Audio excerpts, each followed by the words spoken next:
Hey there! Is today your first time here? Or maybe your first time in a while? If so, maybe you're wondering exactly who we are and what this church is all about. Well, we'd like you to know that we're a group of ordinary people who are on an amazing journey together, following Christ. Our guide is the Bible because it's the divinely inspired Word of God, and it will never take us in the wrong direction. Along the way, we hope you'll see that we are welcoming and spiritually passionate, and that getting to know you is a big deal to us. We know that the road is rough sometimes, but we'll work really hard to bring you practical and relevant messages to equip and encourage you through life's ups and downs. We want you to know that we care about this community, and we believe that it's our job to make it a better place. So, no matter who you are or where you've been, we're glad you're here with us today, and we hope that you'll join us on our journey, following Christ and living out His plan for us. So, welcome to church.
Today is May 8, 2020, and this is Pastor June Nones once again, greeting all of you a blessed day.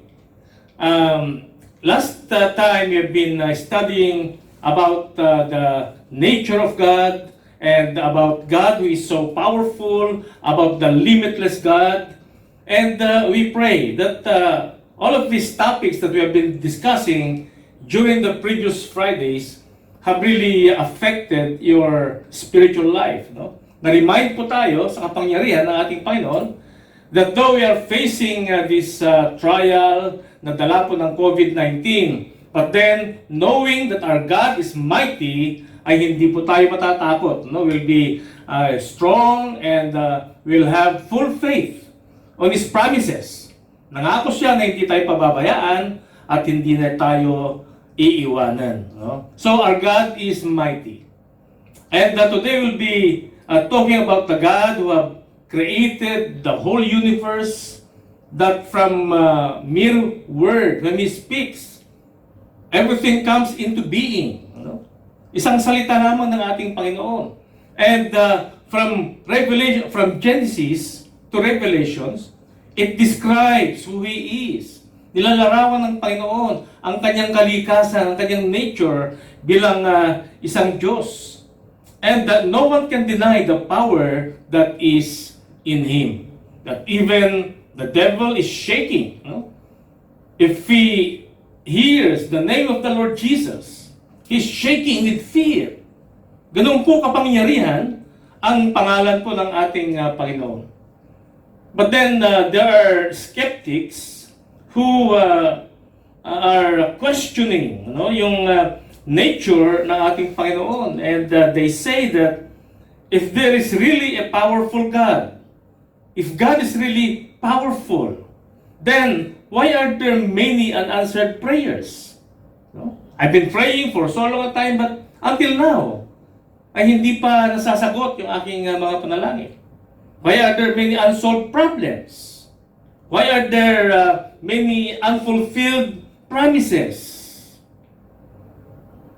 Maybe kayo rin po ay isa sa mga nagtatanong ng ganyang mga katanungan. Subalit sa umagang ito will be letting the Bible answer for itself. At ang Biblia po ang magpapaliwanag sa atin kung ano nga po ang mga dahilan, ano nga po ang katotohanan tungkol po sa mga katanungang ito. Okay? So, we will be studying yung ating pong tema sa araw pong ito, is anything too hard for the Lord? Meron bang mahirap na gawin ng ating Panginoon? Is there anything too hard for the Lord? Panginoon, sa umagang ito, we pray that you will just continue to be with us as we meditate upon your word. We pray, Lord, that you will put into our understanding or remembrance the promises, your words, O God, that we have read. And this will remind us, O Lord, who you are. That truly, ang salita mo, Panginoon, ay makapangyarihan, na nagsasabi na ikaw ay tunay na makapangyarihan. Na tunay, Lord, that there's nothing that is impossible with you. Kaya pangunahan mo kami, Panginoon, sa aming pagbulay-bulay. Sa araw pong ito, be with us and be the one to enlighten us on this topic. Is there anything too hard for the Lord? Maraming salamat po sa pangalan ni Jesus. Amen and amen. Okay, so bago po tayo dumako sa ating pagbulay-bulay, ay ating po munang samahan ang ating FLCC worship team sa pag-awit po nila ng mga awit na papuri sa ating Panginoon. Amen. Sige.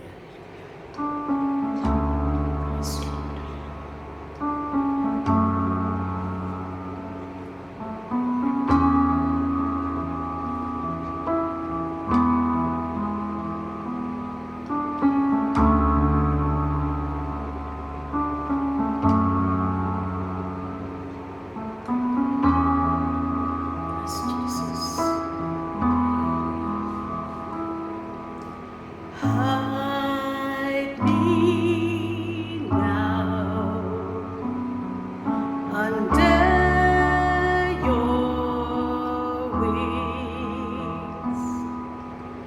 Call me within your mighty hand. When the oceans rise and thunders roar, I will soar with you above the storm. Father, you are King over your life, and I will be still and know you are God.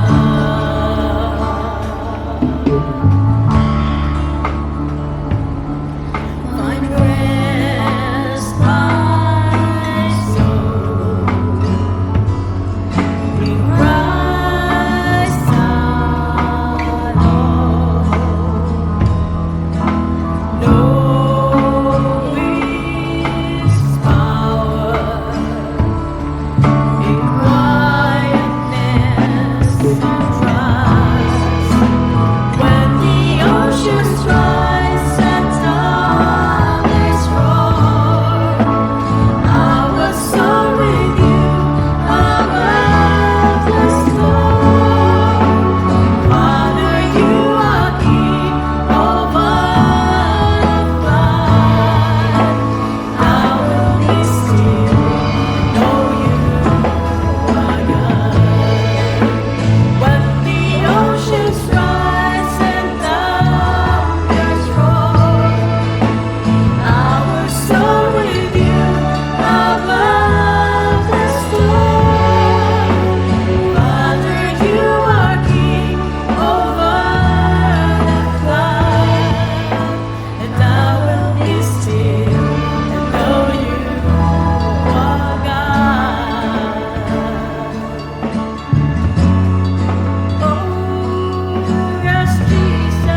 know its power in quietness and trust when the oceans rise and thunders roar. I will soar with you above the storm. Father, you are king over the flood, and I will be still and know you are God. When the oceans rise and thunders roar, I will soar with you above the storm. Father, you are king over the flood, and I will be still and know you are God.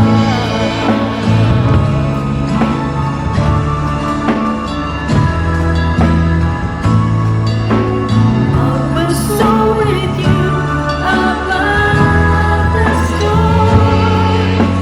Father, you are king over the flood, and I will be still and know you are God. And I will be still and know you are God. Oh, will be still, oh Lord. Hallelujah. Let's continue praise our God and King. Hallelujah. We're worthy to praise you, Lord.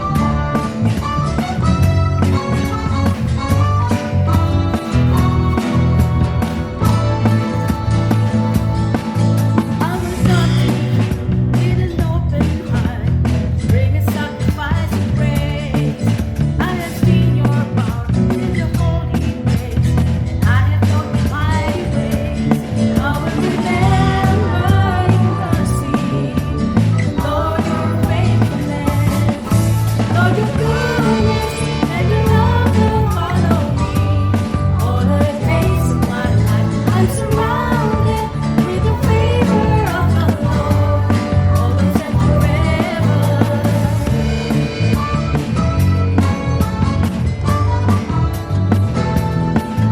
I will come to you with an open heart and bring a sacrifice of praise. I have seen your power in the holy place, and I have known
Mga minamahal, nais kong tanungin kayo ng isang katanungan sa araw pong ito. And this question is a question from God to Abraham. And it's the same question that the Lord would like to ask you this morning. At ito po ang katanungan ng ating Panginoon na ating makikita roon sa Genesis chapter 18 verse 14, na ito po yung ating text sa ating pagbulay-bulay. At ito po yung tanong ng Panginoon kay Abraham. Is anything too hard for the Lord? Is anything too hard for the Lord? Ngayon, para maintindihan natin kung bakit nagtanong ang Diyos o ang Panginoon kay Abraham, ay kailangan po nating malaman yung konting background. No? Si Abraham po, one day, siya ay busy doing his daily chores, and suddenly, may mga naging bisita po siya ng mga anghel. No? At si Abraham, sila ay pinatuloy niya ang mga angels at pinaghanda ng kanilang makakain. Sila ay pinagpahinga. Sila ay talaga namang binigyan ng pinaka-the best na hospitality.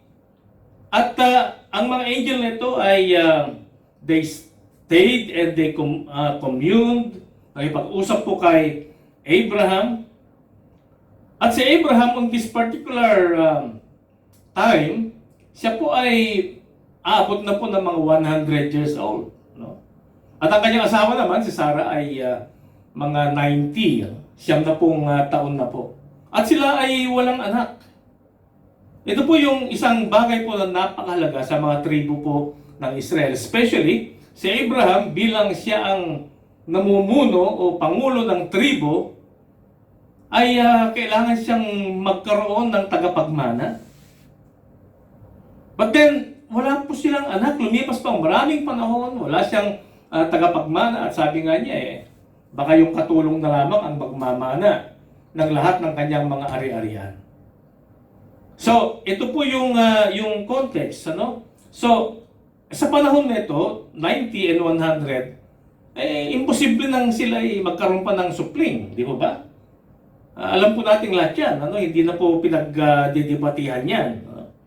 Subalit, bago po umalis itong mga angel nito, ang Panginoon ay nagsabi kay Abraham. No? At sinabi ng Panginoon sa kanya na si Sarah ay magkakaroon ng anak. At nung narinig ni Sarah yung binanggit ng angel o ng Panginoon, siya ay tumawa. At sabi roon sa verse 12, so Sarah laughed to herself as she thought, after I am worn out and my Lord is old, will I now have this pleasure? Matanda na ako, paano mangyayari na ako'y magkakaroon pa ng supling o ng anak? Pero sabi ng Panginoon doon sa verse 13, then the Lord said to Abraham, why did Sarah laugh and say, will I really have a child now that I am old? Is anything too hard for the Lord? I will return to you at the appointed time next year, and Sarah will have a son. Ito po yung sabi ng Panginoon. I will return to you at the appointed time, and Sarah will have a son.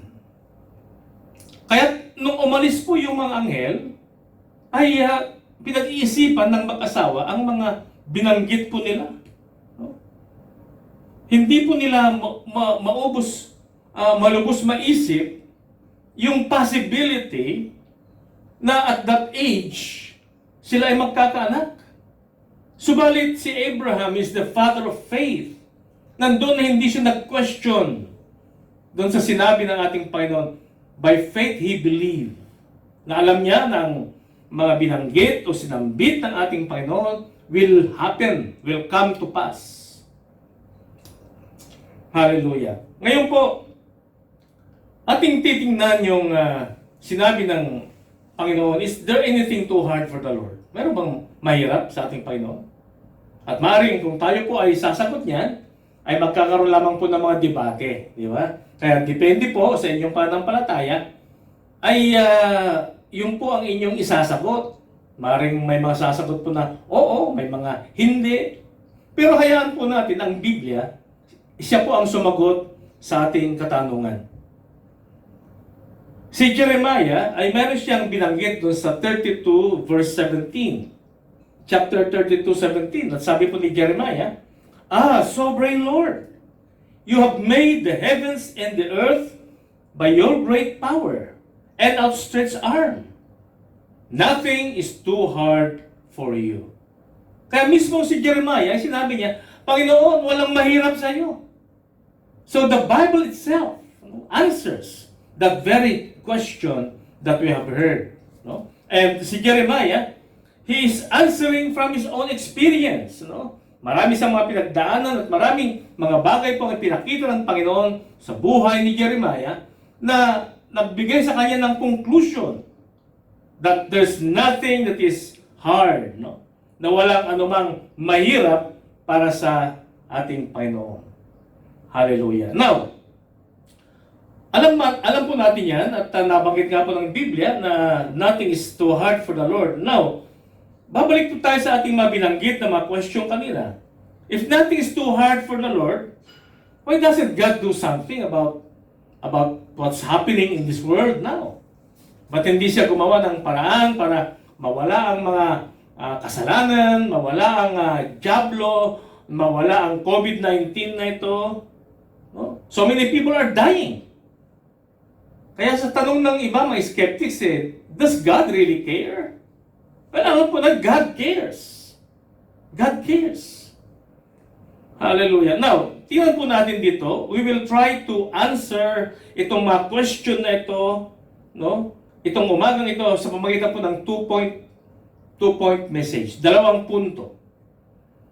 Ang unang-una na makasasagot sa ating mga katanungan ay yung point na yon ng Diyos ay merong limitless power.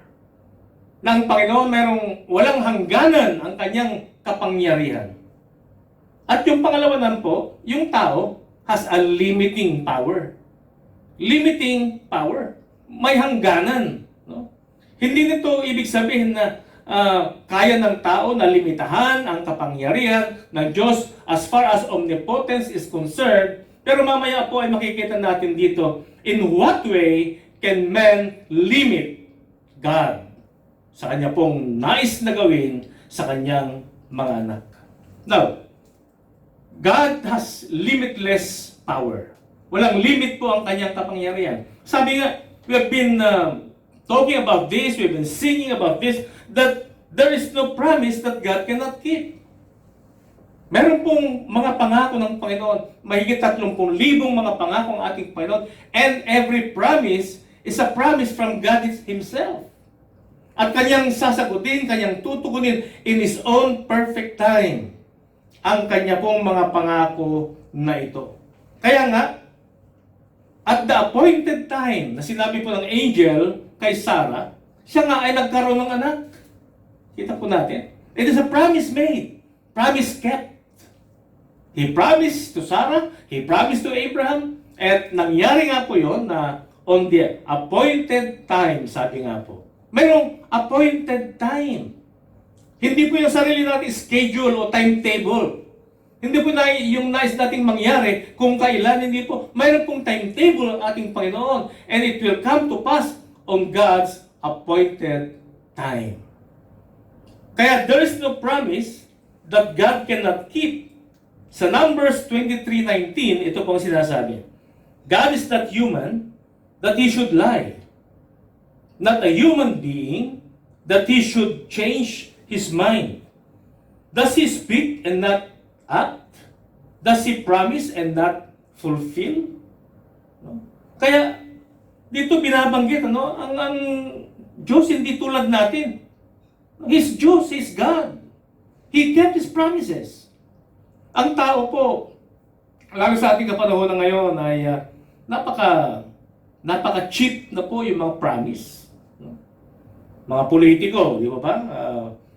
Sa eleksyon, ang dami-dami pinapangako sa atin, but after ng election, wala na yung mga pangako na yun.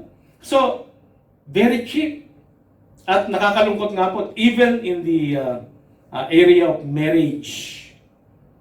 Andun po sa altar, tayo po ay nangako sa harap ng ating Panginoon, no? Na ibigin natin ang ating partner na kamatayan lamang ang pwede maghiwalay. Di ba? In sickness and in health.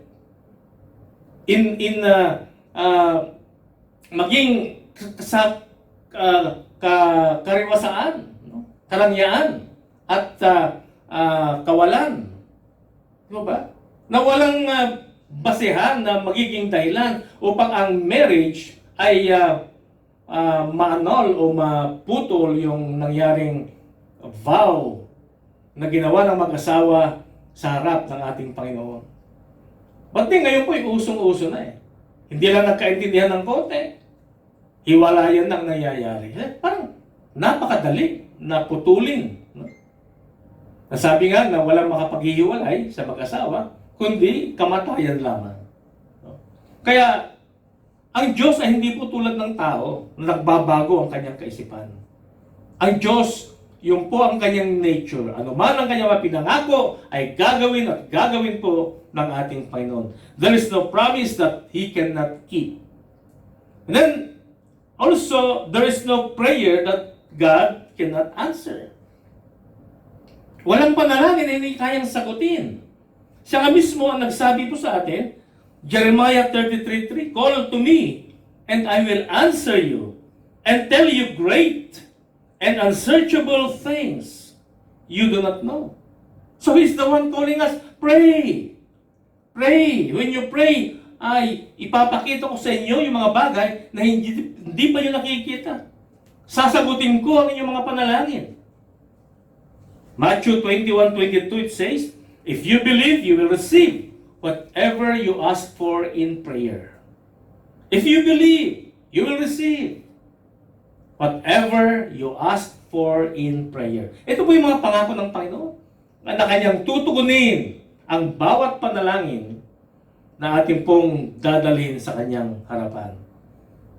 Also, there is no problem that God cannot solve. Walang problema na hindi kayang bigyan ng solusyon ng ating Panginoon. No? Meron ka bang problema ngayong araw na ito, kapatid? Well, wala namang tao siguro na walang problema. No? Iba't iba nga lang po yung extent o degree ng ating mga problema. May problema sa pera, may problema sa relationship, may problema sa ganito, sa ganyan, sa trabaho. No? But, ang ating Panginoon, pinangako po niya that whenever we bring to Him ang mga problema pong ito, ay kanyang bibigyan ng katugunan. Now, kailangan nating maliwanagan dito, sometimes, ang nais nating katugunan ay hindi po yun ang itutugon ng ating Panginoon. Dahil alam ng ating Panginoon yung pinakamabuti na katugunan sa ating mga panalangin. No? Kaya naman sinasabi ng iba na hindi tinutugon ng Panginoon. Pero actually, tinutugon ng Panginoon sa ibang paraan na mas makakabuti po sa ating lahat. Ngayon, ang Panginoon ay hindi siya, ang kanyang kaisipan ay hindi po tulad ng tao. Ang kanyang mga plano, ang kanyang mga kaisipan ay hindi po tulad natin. Mas malawak ang kanyang kaisipan because He knew the future. Sabi nga po sa Isaiah 55, verse 8, "For my thoughts are not your thoughts, neither are your ways my ways, declares the Lord. As the heavens are higher than the earth, so are my ways higher than your ways, and my thoughts than your thoughts." No? Kaya, hindi po natin dapat na ipantay sa kaisipan ng ating Panginoon ang ating mga kaisipan.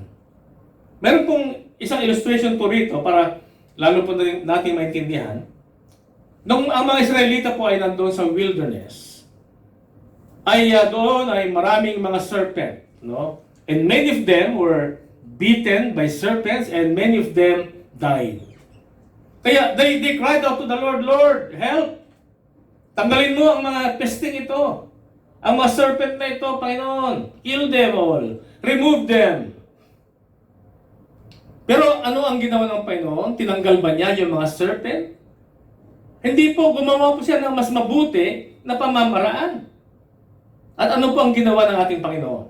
No? Siya po ay naglagay o nagtayo ng isang pole, isang poste, na doon po ay nakakabit ang brazen serpent. Brazen serpent. At sabi ng Panginoon, ang lahat ng mga natuklaw ng ahas, kung sila ay titingin doon sa brazen serpent na yon, sila ay gagaling. Ang inaasahan po ng mga Israelita ay mawawala na lamang yung mga serpent, mga ahas. Subalit hindi po yung ginawa ng Panginoon. No? At iba man po ang naging plano ng Diyos na solve ang kanilang problema. What's important is na solve yung ating mga problema. At itong ginawa ng ating Panginoon is a foretaste, no? Yung mangyayari doon sa hinaharap later on. Kaya ito po yung mga simbolo, ito po yung mga picture ng mga bagay na gagawin ng Panginoon. And mga kapatid, God will always do the best. No? God will always do the best. Alam po ninyo, sa ating kapanahonan, marami mang dumarating na mga problema, mga virus na yan, marami mang dumarating mga bagay-bagay na that will make us question, no? Na bakit hinahayaan ng Panginoon na mangyari itong mga bagay nito? Sometimes we question, no? Subalit, hindi po natin nakikita yung ginawa na ng Panginoon. 2,000 taon ang nakakaraan, ginawa na niya. And it is the best, that is a solution of all our problems. Spiritually, no, yung physically, yung ginawa niya, pagpako doon sa krus ng Kalbaryo, sa kanyang minamahal na anak.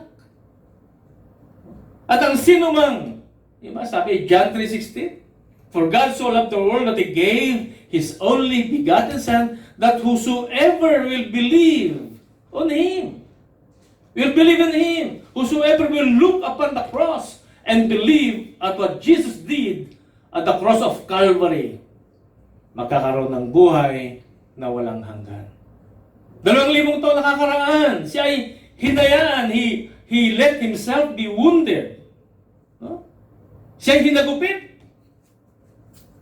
Alam niyo mga kapatid, sabi nga po ng Biblia, that by His stripes, we are healed. Na sa kanyang mga latay na yun, tinanggap niya ang mga latay na yan upang tayo, na sa mga panahon na ito, ay magkaroon po ng COVID-19 positive. By the stripes of Jesus, we are already healed. Just believe. Look upon Him. Look upon what He has done. He has done the best. At walang pinakamabuti kundi yung kanyang bugtong na anak ay bababa mula sa langit patungo sa lupa at ipako doon sa krus ng Kalbaryo upang sabihing naganap na, nangyari na ang dakilang plano ng Diyos ng mga tao kung sila lamang ay mananampalataya sa Diyos. Sila ay magkakaroon ng buhay na walang hanggan. Hallelujah. So, He did His best. Hindi man yung pamamaraan natin ang nangyari, pero tayo po ay nakakatiyak. No? At tayo po ay nakakatiyak na although it happened 2,000 years ago, it can still, yung power, yung kapangyarihan ng kanyang dugo na nabuhos doon sa krus ng Kalbaryo, ay pwede pa rin magpatawad, maglinis sa atin sa ating mga kasalanan. At yung kanyang mga latay, sabi nga, gumaling tayo sa ating mga karamdaman. At nung siya muling nabuhay, ano yung resurrection power, yung kapangyarihang bumuhay sa kanya mula sa mga patay. At ito yung kapangyarihang nasa atin to be able to overcome mga pagsubok, mga gawa ng kaaway, malampasan natin. Hindi sa ating sariling kalakasan, kundi by the resurrection power of the Lord Jesus Christ. Hallelujah. Kaya, iba po yung ways ng Panginoon. Meron nga po akong narinig isang kwento. At isang farmer ang nagtatanong, he was actually questioning God on the way He had created many things.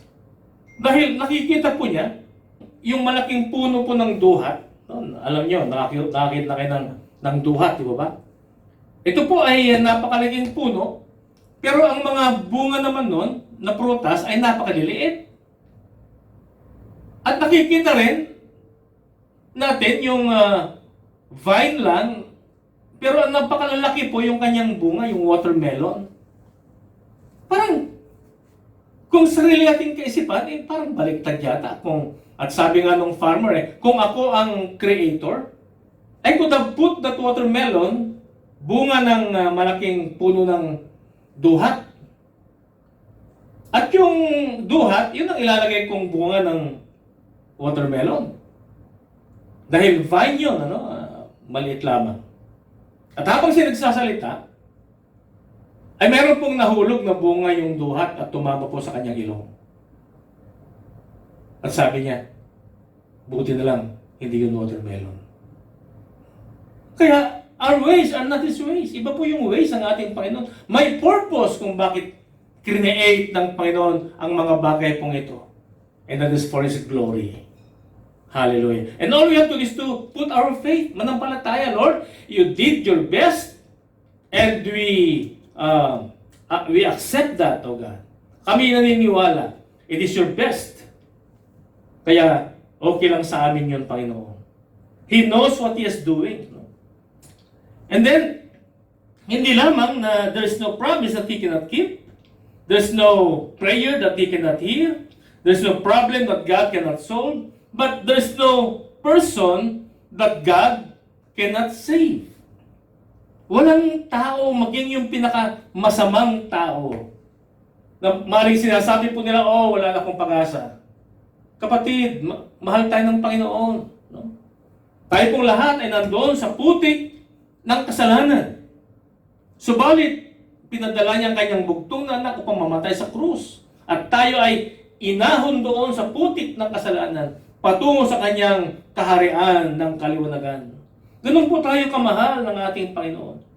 Sa Roma chapter 10, 12 to 13, ito pong sinasabi, for there is no difference between Jew and Gentile. The same Lord is Lord of all, and richly blesses all who call on Him. Everyone, pakinggan po ninyo, everyone who calls on the name of the Lord will be saved. Ang ibig sabihin, anuman ang iyong nakaraan, anuman gaano man kabibigat ang iyong nagawang mga kasalanan, anuman ang iyong naging buhay, napakadilim ang iyong buhay, God, Jesus Christ can save you. Tayo po ay pwedeng iligtas ng ating Panginoon. Si San Pablo nga po Di ba siya ang, sabi nga niya, siya ang pinakamasama sa lahat ng mga kasalanan. He persecuted Christians.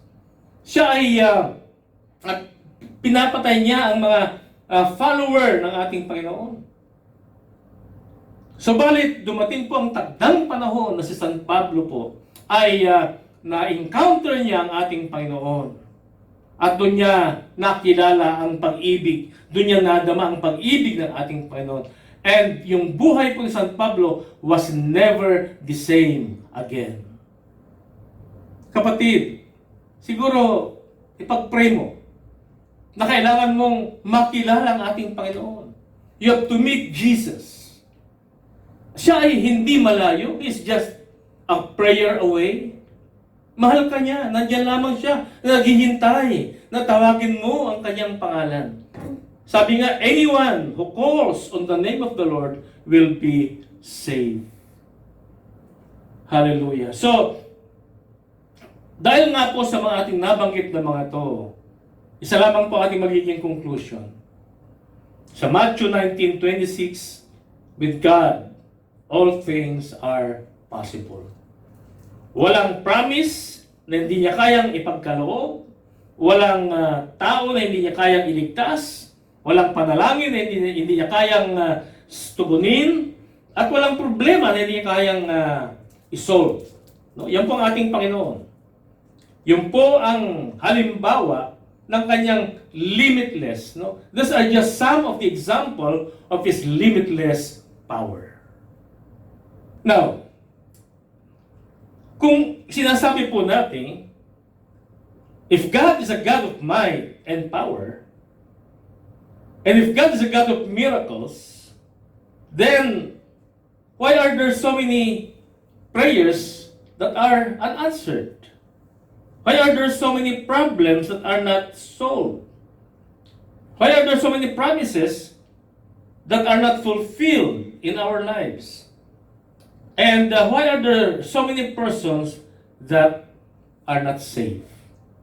Okay, so ito po yung mga question sa ating mga kaisipan. And this will bring us into the second point of our study this morning. Nakita po natin yung una, God's limitless power. And now we'll be talking about man's limiting power. Man's limiting power. Mga kapatid, do you know that man can limit God? At maraming may magsabi sa kanya na, oh, blasphemy yan, pastor. No? Hindi pwedeng limitahan ng tao ang kapangyarihan ng Diyos. Opo, totoo po yan. And we are not talking about the power, no? yung kapangyarihan, yung omnipotent power of the Lord. But there are things that man does that prevents God from pouring out yung kanyang dakilang plano upang matamo po natin. Sabi nga ng John 10:10, di ba? The devil came to steal, destroy, and to kill, but then he came to give us life and to have it more abundantly. Abundant life ang nais po ng ating Panginoon na maranasan po natin. Subalit, bakit hindi natin nararanasan? Ito nga po yung ating pagbubulay-bulayan. Because man prevents him from doing so. Nais ang Panginoon to bless each one of us. But then, mayroon pong mga bagay sa buhay nating mga tao that prevents God from pouring out His abundant blessings unto each one of us. Hallelujah. Kaya, ito po yung ating titingnan. No? Nung ang mga Israelita po are being led by God into the wilderness, out of the land of bondage into the land of promise, ay nandun pa rin na ipinakita po nila, despite the fact that they have witnessed yung kapangyarihan ng Panginoon, yung great love, provision ng ating Panginoon, but they continued disobeying Him.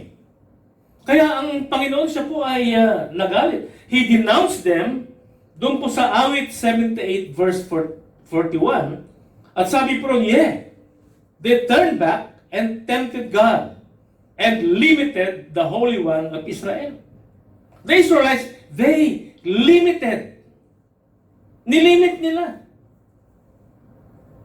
ang Holy One of Israel. Ang ibig sabihin to limit means to hinder. To hinder. They hindered God from doing His great plan. No? Kaya ito po yung ating titingnan dito. They limited the Holy One of Israel. They set boundaries. They hindered the Lord from doing great things sa kanilang kalagitnaan. Now, how could that be? Ngayon, I just would like to give an illustration para mas lalo po nating maintindihan. Ang ating Panginoon siya po ay, when He was arrested doon po sa Garden of Gethsemane, at dumating po yung mga sundalo, at siya ay pinusasan, they bound Him, tinalian po yung kanyang mga kamay. Sabi nga sa Matthew 27:1-2, when morning came, all the chief priests and elders of the people plotted against Jesus to put Him to death. And when they had bound Him, they led Him away and delivered Him to Pontius Pilate, the governor. So they bound Jesus. Imagine, yung mga tao po, they were able to bind the Creator of the universe. Ang kamay na yun ng ating Panginoon, ang nag-create sa lahat ng mga bagay. And they bound Him. Ito yung kamay na nagpapala. Ito ang kamay na nagpapagaling sa ating mga karamdaman. Ito ang kamay na nagkakaloob ng lahat nating mga pangangailangan. Itong kamay na yumayakap sa atin na pinapadama ang kanyang dakilang pag-ibig. Itong kamay na makapangyarihan. And yet, hinayaan po ng Panginoon na ang kamay na ito will be bound. Talian po ng mga tao. Ano? Jesus allowed them to do so. Sapagkat ang ating Panginoon being a great God, hindi po pwedeng gagawin sa Kanya, pero ang nakapagtataka po nito ay hinayaan po niya. Jesus allowed them to do so. So don't ever think that the Lord Jesus Christ cannot stop men from from binding Him. Kayang-kaya po ng Panginoon. Dahil sabi nga, He's the creator of the heavens and the earth, makapangyarihan sa lahat. Pero hinayaan po niya. Hinayaan po niya na mangyari. No? Kaya sinasabi nga po rito, sa Matthew 26, 52-53, nung dumating po yung mga sundalo, ang ginawa po ni Pedro ay kanyang binunot ang kanyang sword at kanya pong tinaga ang isa sa mga servant na mga pare. At natabas po yung kanyang tenga.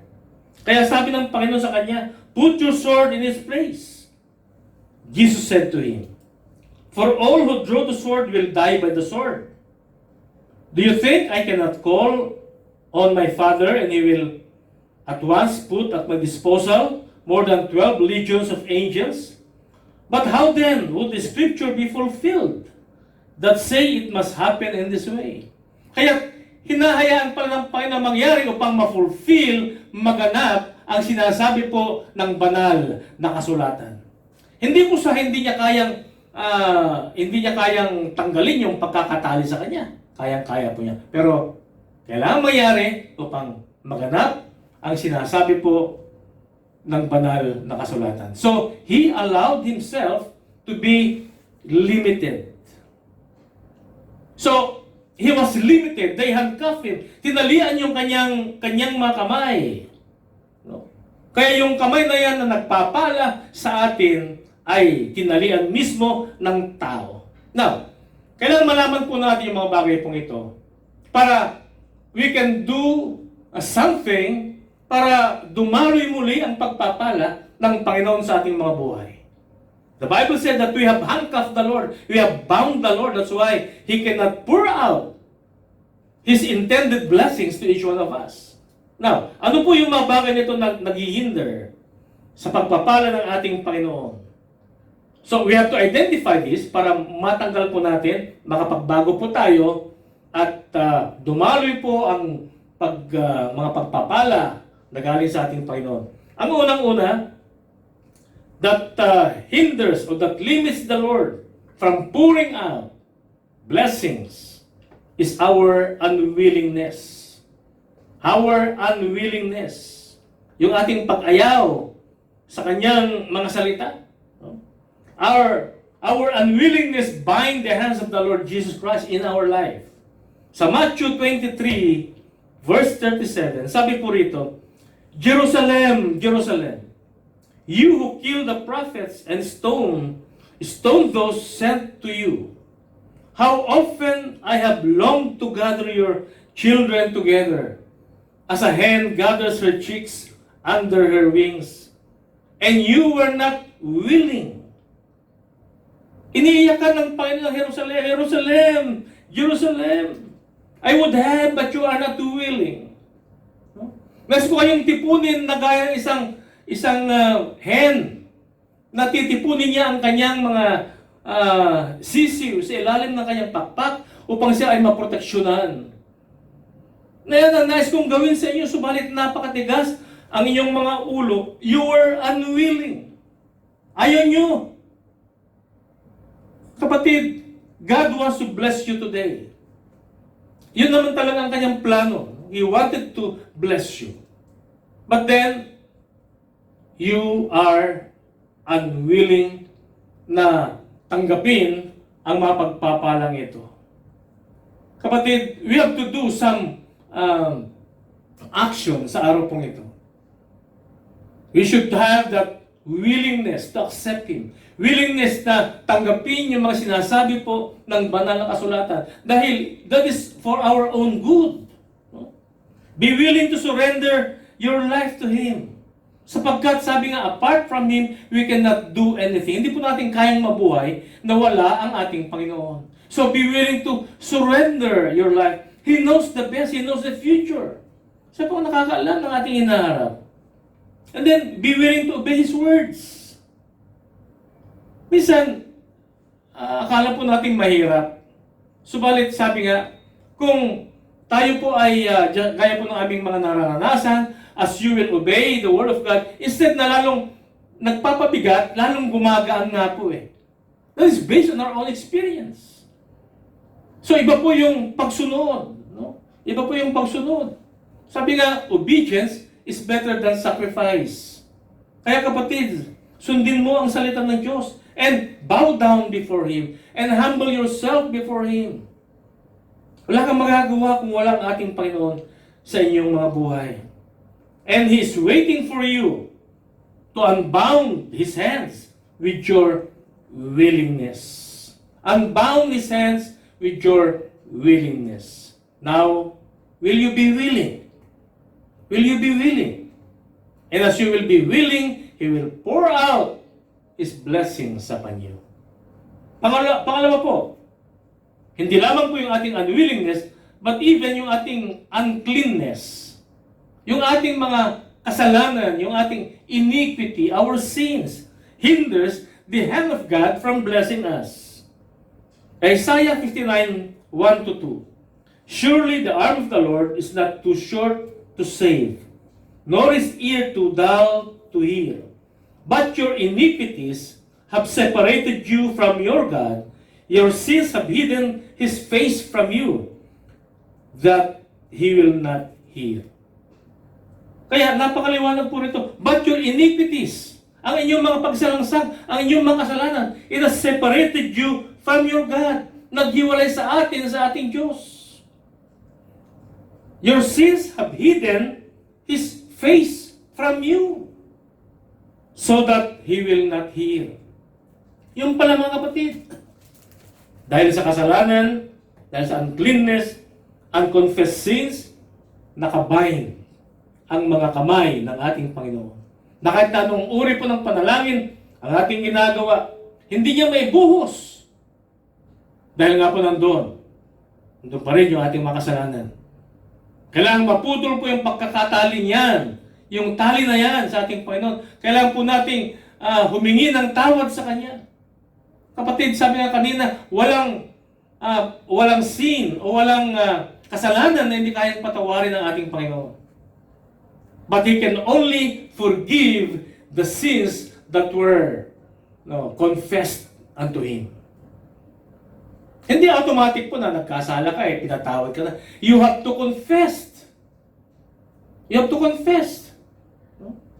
But if you confess your sins, sabi nga, He is faithful and He is just to forgive us, and He will cleanse us from all unrighteousness. No? 1 John. Yung po sinasabi ng Biblia. I-confess yung ating mga kasalanan. And He is faithful and is just to forgive us. No? Kaya, kung nais po natin mapagpala, well, confess to the Lord. Aminin po natin tayo nagkasala. At humingi po tayo ng Kanyang kapatawaran. Isa pa po, na nagiging balakid, upang dumaloy po ang Kanyang mapagpapala sa atin, ay yung tinatawag po na unbelief or lack of faith. Yung lack of faith binds the hands of Jesus. Upang ang Kanya pong mapagpapala ay hindi maibuhos sa ating kalagitnaan.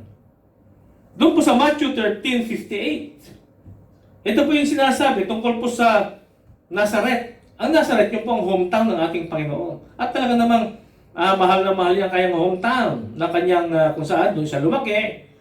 At ito yung sinasabi sa Matthew 13:58. And He did not many mighty works because of their unbelief. Doon daw po sa Nazareth, He did not do many mighty works. Hindi siya gumawa ng maraming mga kababalaghan sa Nazareth. Dahil sa kanilang kawalan ng pananampalataya. Nazareth would have been so blessed. Dahil doon mismo lumaki, doon mismo ang ating Panginoon, siya ay nakasalamuhan nila, nakita nila ang kanyang kapangyarihan. And they will be so proud na ang Creator, the King of Kings, and the Lord of Lords ay doon nanggaling sa Nazareth.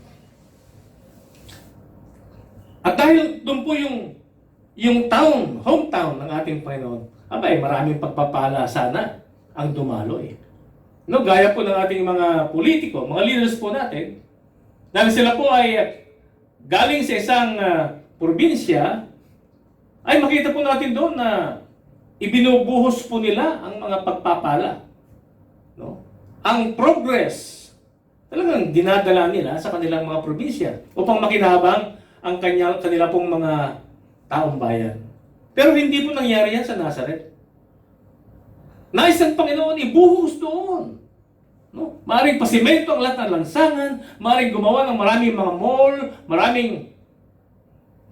pero hindi niya ito nagawa despite the fact na siya ang pinakamakapangyarihan sa lahat. At ang dahilan, sabi po ng ating binasa, dahil sa kanilang kawalan ng pananampalataya. Kapatid, ito lamang po ang hinihiling ng ating Panginoon in order to bless us. Put your faith on Him. Put your faith on His promises. Put your faith on His words. Sabi nga niya, Matthew 28:18, all power is given unto me in heaven and on earth. Lahat ng kapangyarihan, lahat ng kapamahalaan ay ibinigay sa akin doon sa langit at dito sa lupa. Di ba? Lahat ng power. Sabi sa Matthew 19:26, all things are possible with God. Just believe that all things are possible with God. At sa Jeremiah, ating binasa kanina, nothing is too hard for the Lord. Despite all of this, ay hindi pa rin nanampalataya ang kanyang hometown ng Nazareth. Kaya naman, we are more blessed.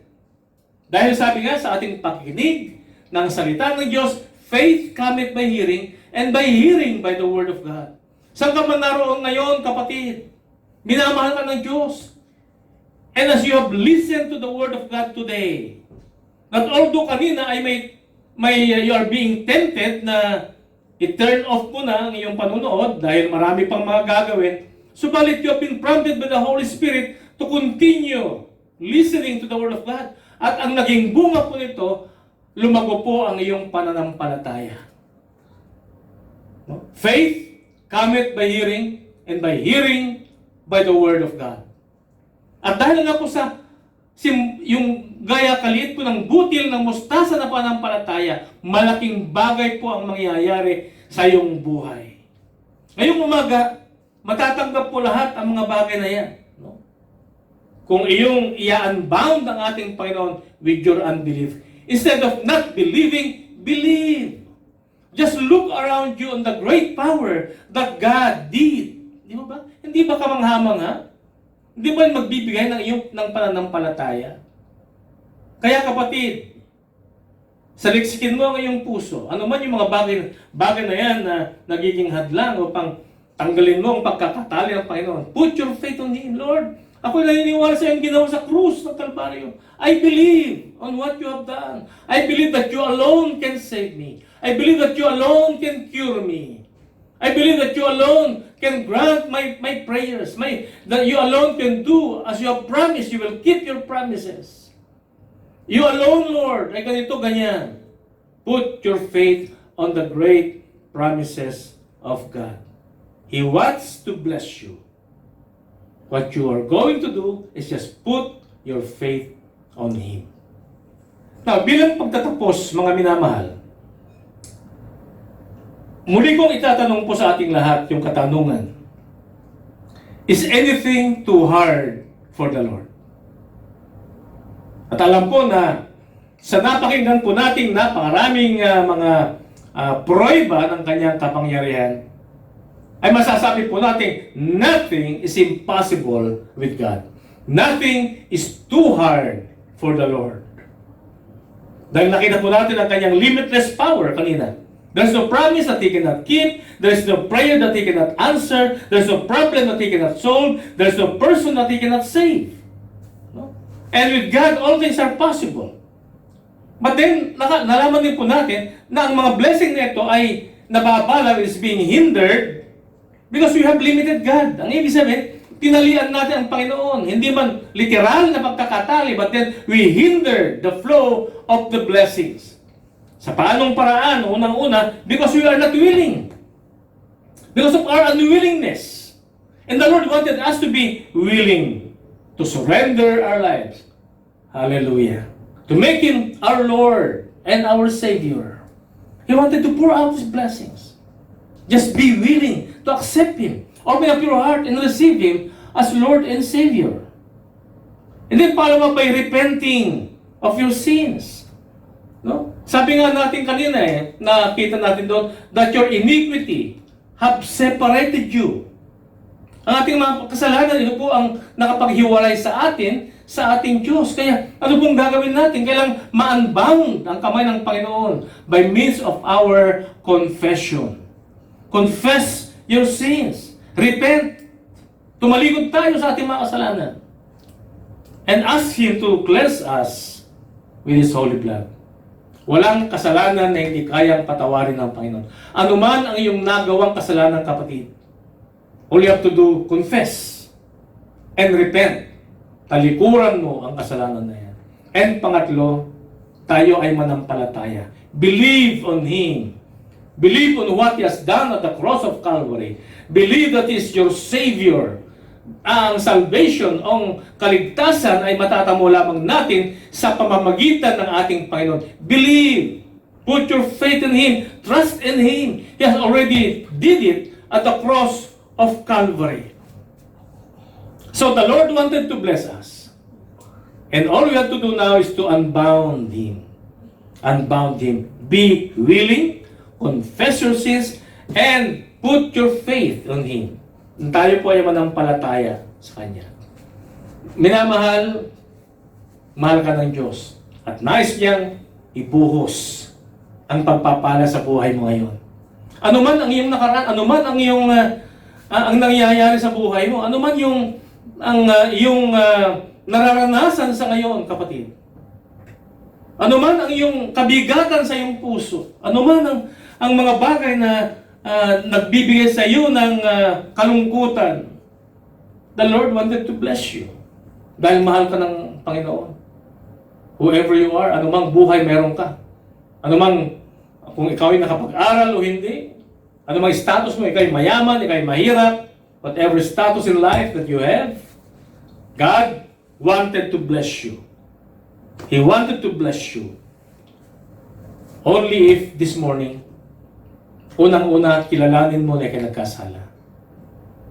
Tumalikod ka sa iyong kasalanan. Manampalataya ka doon sa Kanyang ginawa sa krus ng Kalbaryo.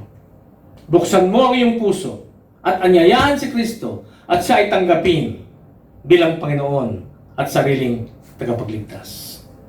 Kung ito po ang iyong ninanais, nais mo na matanggal ang tali sa kamay ng Panginoon upang dumaloy ang mga pagpapala patungo sa iyong buhay, itaas mo ang iyong kanang kamay ngayon at ikaw ay sumunod sa isang maikling panalangin. Saan ka man naroon, sabihin po ninyo, follow after me. Sabihin mo, Panginoon, maraming salamat na narinig ko ang mabuting balita na mahal mo ako at mayroon kang magandang plano sa aking buhay. Inaamin ko, ako'y nagkasala. Patawarin mo ako, Panginoon. Linisin mo ako. At tulungan mo ako upang tuluyang tumalikod sa kasalanan. Kinikilala ko na ikaw ay namatay sa krus upang nang dahil sa iyong dugong nabuhos, magkaroon ako ng kapatawaran sa aking mga kasalanan. Binubuksan ko ngayon ang aking puso at tinatanggap kita, Jesus, bilang aking Panginoon at sariling tagapagligtas. Isulat mo ang aking pangalan sa aklat ng buhay. Ito ang aking samo at panalangin sa pangalan ni Jesus. Amen.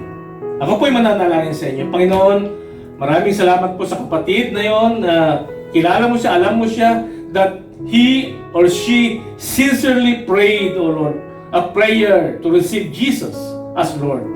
Panginoon, saan man siya naroon ngayon, maraming salamat na sa araw pong ito, dumating ang kaligtasan sa kanyang buhay. He unbound, O Lord, yung tali na yon na nagtatali sa iyong kamay upang, Panginoon, maibuhos ang pagpapala mo sa kanya.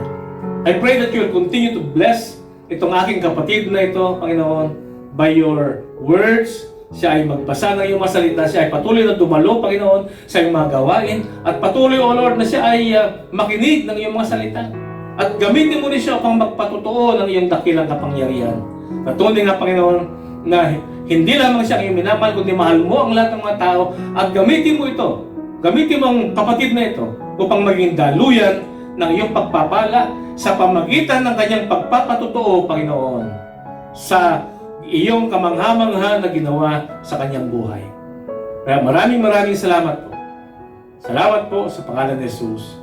Amen and amen. Hallelujah. Kapatid, alam mo ba ang nangyari sa buhay mo ngayon? Ikaw ay naging anak ng Diyos. Yan po ang sinasabi ng banal na kasulatan. You became a child of God. So, you now have a father and you can call upon your father anytime. Ang iyong pangalan nasulat doon sa aklat ng buhay. Ikaw ay binago na ng Panginoon. Ikaw ay bago ng nilalang.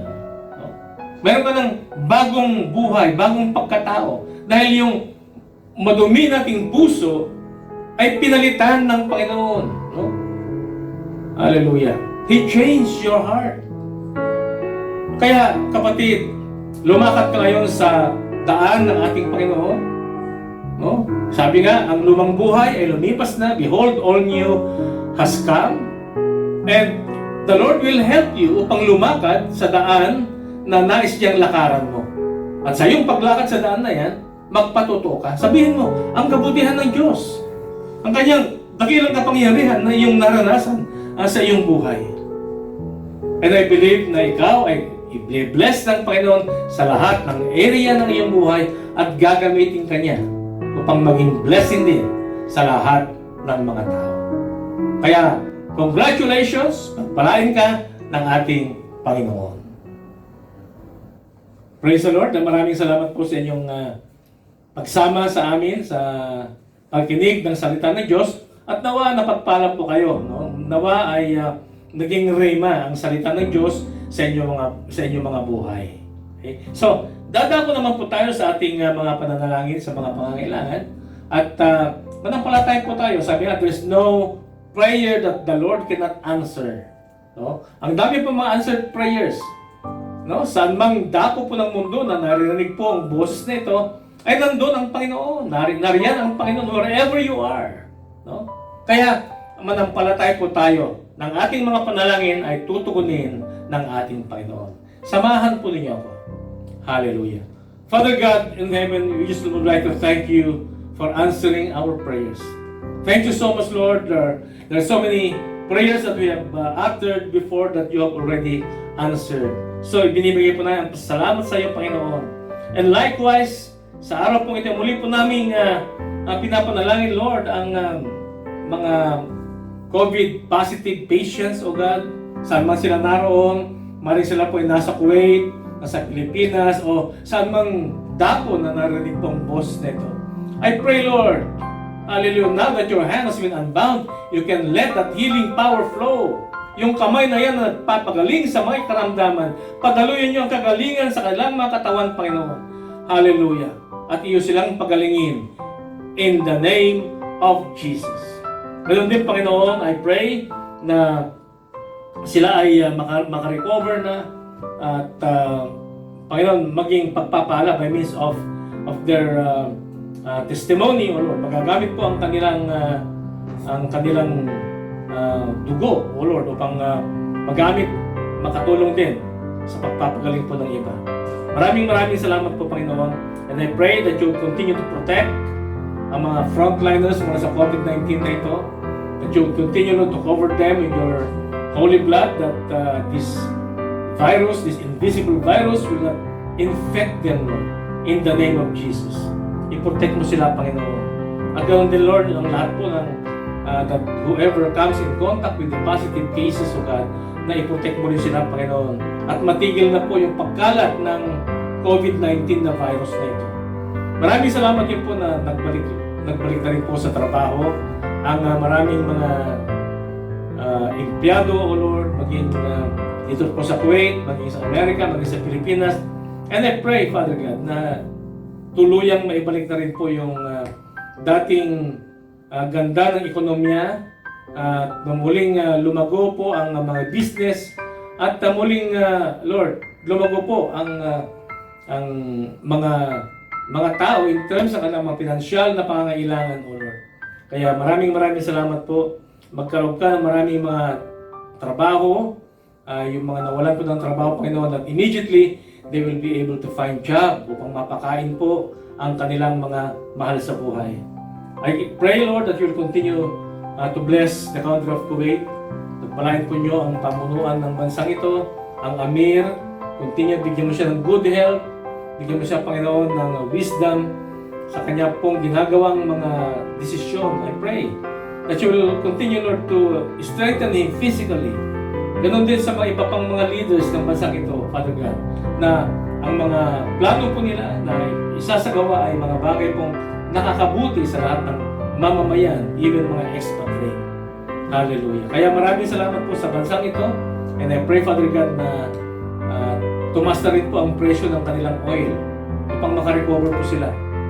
At may isagawa po nila yung mga plano, mga projects na set aside dahil nga po sa pagbaba ng presyo ng oil.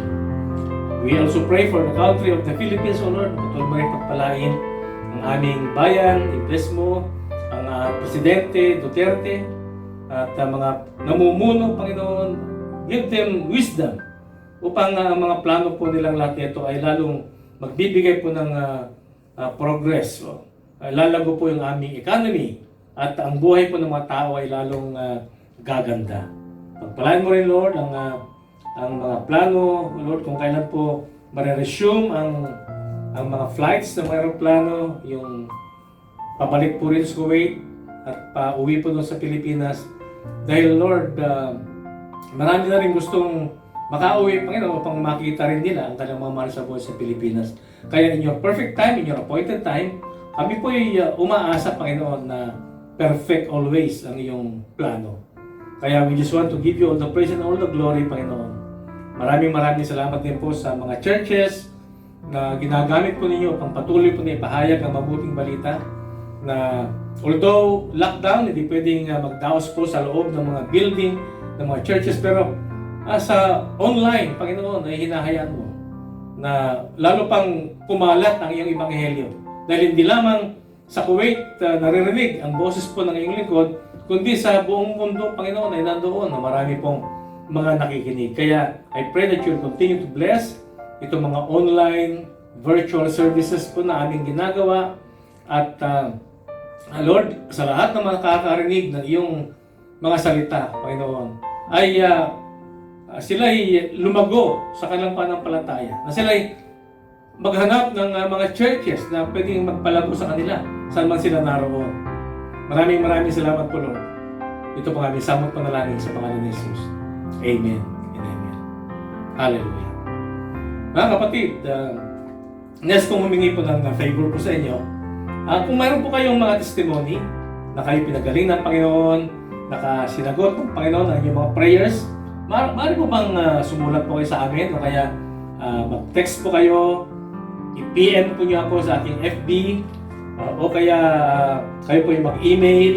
Mamaya po makikita po niyo sa screen ang aking address, and I would welcome you na magpadala po ng inyong mga testimony o yung mga kwento kung ano po ang nangyari o ginawa ng Panginoon sa inyong mga buhay. Maraming salamat po at mamaya din po sa pagtatapos ng ating gawain ito ay makikita po nyo ang listahan ng mga churches po ng FLCC dito po sa Kuwait at mga churches po ng FLCC GMPI sa Pilipinas na maaari po niyong daluhan kung kayo po ay malapit sa mga lugar na ito. At welcome na welcome po kayo. Again, maraming salamat and see you next Friday, God willing. Salamat po. God bless you. Tayo po'y manalangin. Panginoon, maraming salamat po, Lord, na patuloy kang nangunguna sa lahat ng mga gawain ito, Panginoon, na by means of your anointing, by means of your presence, O Lord, ay i-deliver po namin, Panginoon, to the best, O Lord, ng aming kakayanan. With your anointing, ang iyong mga salita. I pray na hindi po sayang ang mga salitang ito, kundi tumimo po sa puso ng bawat isang nakinig. Maraming salamat po. Pagpalain mo kami as we go our separate ways. Pagpalain mo kami at gawin mong ilaw, Panginoon. Gawin mo kami maasin wherever you will be leading us today. Maraming salamat po sa pangalan ni Jesus. Amen. Ating pong tanggapin ang pagpapala ng Panginoon. Sa Kanya na maggagawa ng higit sa lahat na maaari nating hilingin at isipin sa pamamagitan ng Kanyang kapangyarihan na naghahari sa atin. Sumakanya ang lahat ng kapurihan sa pamamagitan ng Kanyang Iglesia at ni Kristo Jesus magpakailanman. Sa ngalan ng Ama at ng Anak at ng Espiritu Santo, lahat po tayo magsabi ng malakas na Amen. Amen. God bless you po at pagpalain kayo ng Panginoon. Titiwala sa iyo dahil ikaw ay Diyos na mabuti, kailanman ay hindi mo kami pinapabayaan.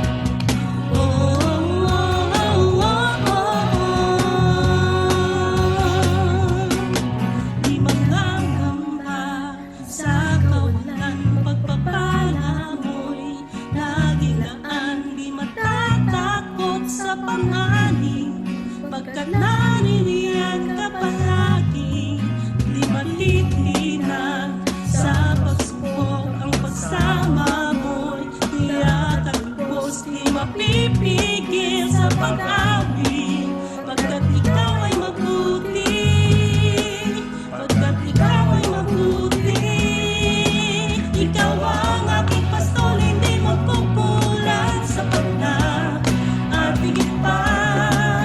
Biyaya may sagana at umaapaw, sapat na at higit pa. Sapat na sa lahat kong pangangailangan, higit pa sa lahat kong inaasahan. Wala na nga mahihiling pa, pagkat ika'y sapat na, ika'y sapat na at higit pa.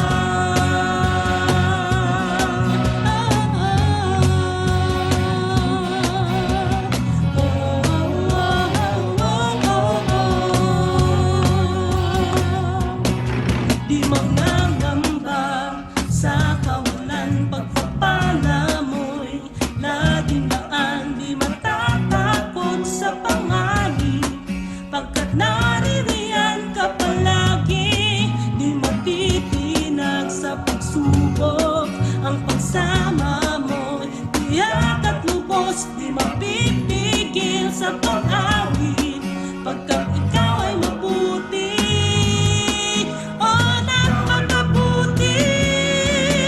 Ikaw ang aking pastol, hindi magkukulang, sapat na at higit pa. Biyaya mo'y sagana at umaapaw, sapat na at higit pa. Sapat na sa lahat kong pangangailangan, higit pa sa lahat kong inaasahan. Wala na ang mahihiling pa, pagkat ika'y sapat na, ika'y sapat na at higit pa. Salamat, Panginoon, dahil sa anumang pagsubok o anumang panganib ng aming buhay, patuloy kami magtitiwala sa inyo, dahil ikaw ay sapat at higit na sa aming mga buhay.